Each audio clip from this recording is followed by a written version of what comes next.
This is terrible. Greetings, everyone, and welcome to another first impression review with the Knights of the Turntable. With me, I have Joe Hovel. What's up? Hey. I've got Richard Bailey. What's up? And I also have Google Chrome with this bullshit because it's just lagging all over the place. And I'm your host, CSJR, a.k.a. Profex. And today we're going to be talking about the long-awaited, highly anticipated Mick Jenkins Waves album, because it's not free. So I mean, if it's not free, it's an album.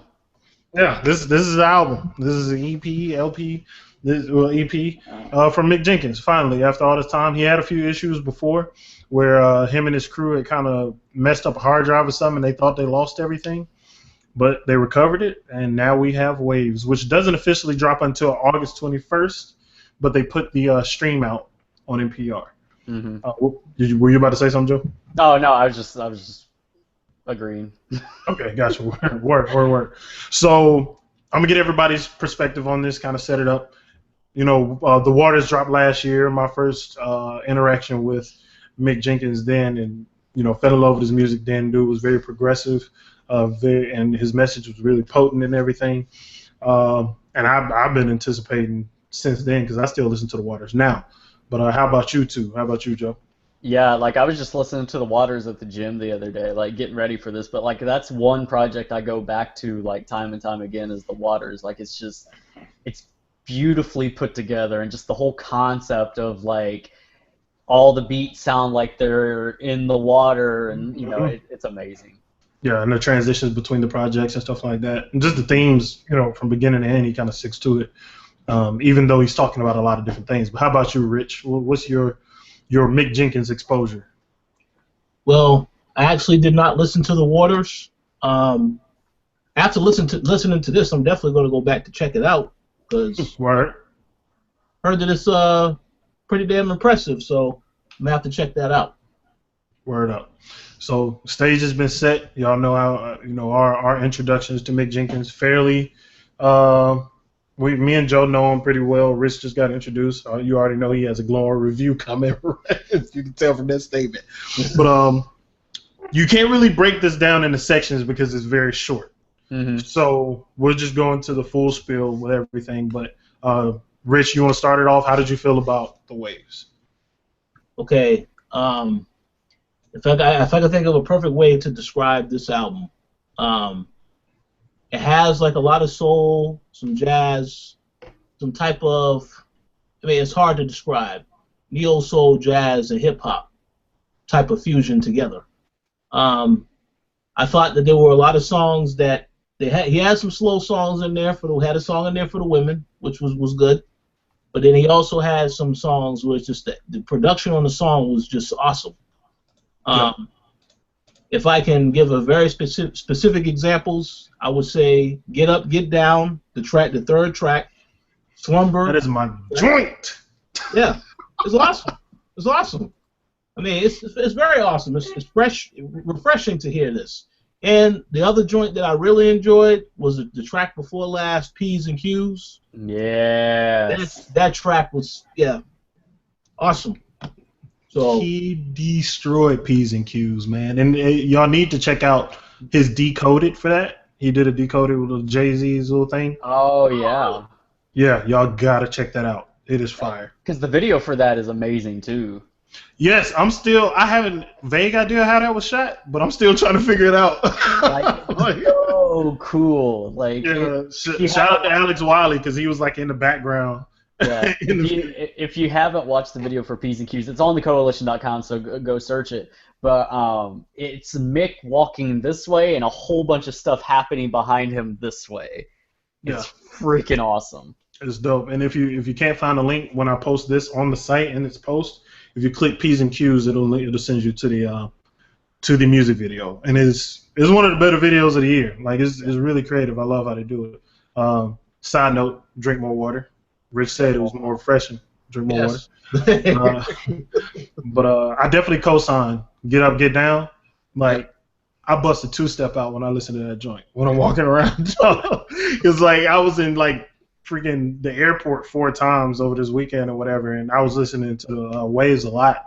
And every time Get Up, Get Down played, I'm just sitting there toe tapping, two stepping, just bobbing my head. It's so dope. And that's the thing about this compared to the last one. The last one was dark and mysterious. This one's funky. It has a positive vibe and it has a different message to it. Like, if Waters was him drowning, then this is his rise and his wave, or so to speak.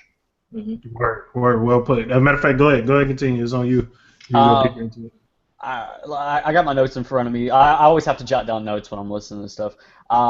It had more water-based rhymes on this one too. Like it not more necessarily than the last project, but there was like, you know, drink more water, all that kind of shit. Right.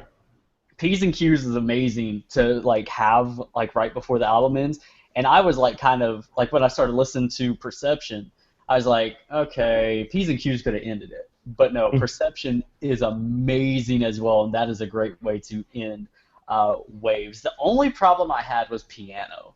I didn't like the hook on piano. It came off forced and corny to me. I think I'm listening to it again. I think that was the only one that it was a misstep for me. Yeah, everything else was dope. Because The Giver, that was kind of a single. P's and Q's and Get Up, Get Down were singles for the most part. Piano was the only misstep. And that, with an EP this length, having a misstep like that at that point kind of messes up the vibe of the album for the most part, especially on the first listen for people. Yeah. It's not enough to kill it, but as you know, we always talk about how if you have these longer projects, get rid of the filler, give us the dope stuff, you know, it's much better off.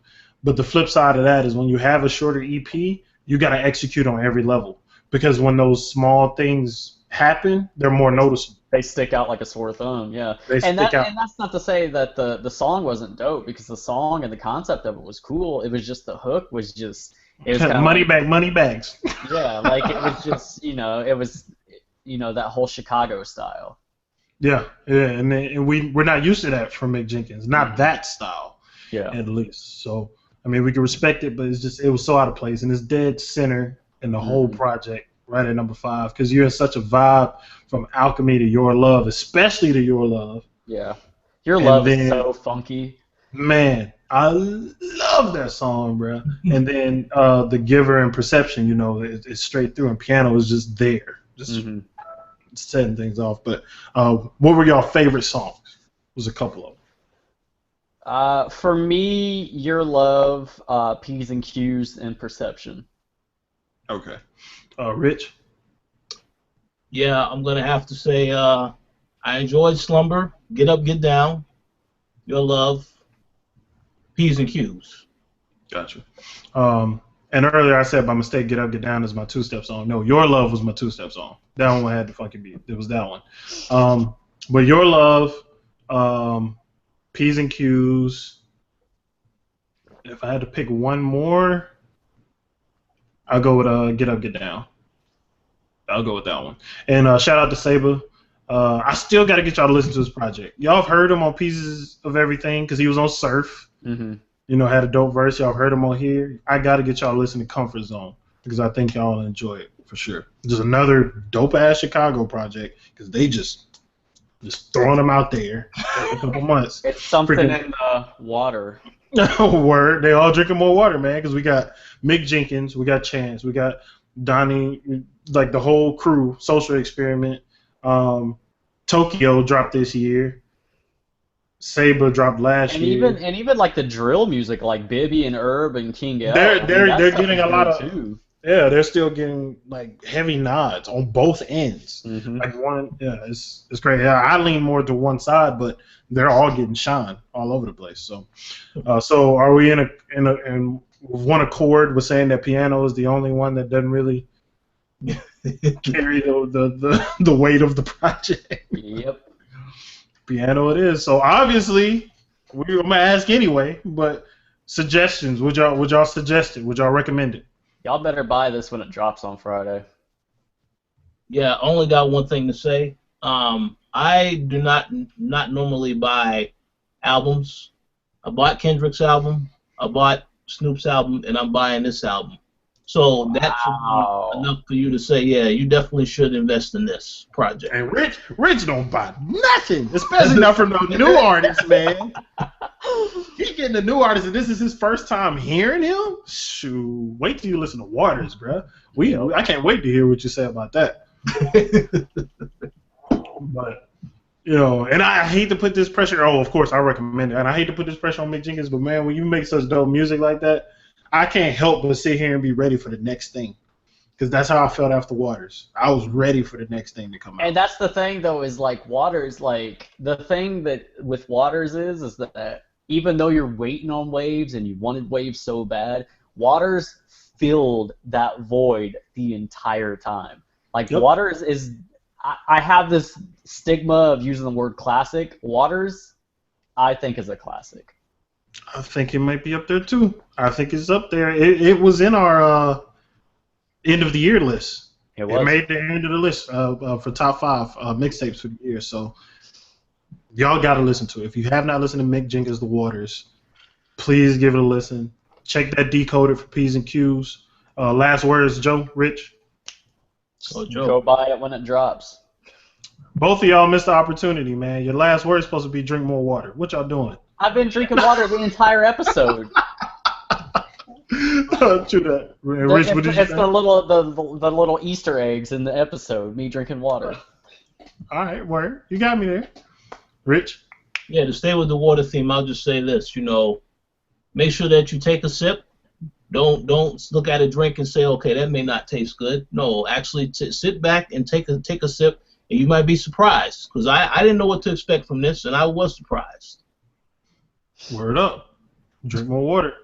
Hit the eye annotation. Hit it, support thecoalition.com. We love doing this. We got the reviews coming.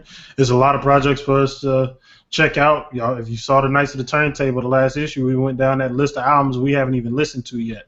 So stay tuned. Mr. Don't Play 2 review is coming very, very soon. Joe is ready for that. But this has been the Knights of the Turntable and thecoalition.com. Charles, Joe Hover, Richard Bailey. We greatly appreciate your support. Hit us with the feedback, and we will see you next time. Peace out. Drink more water. Sip!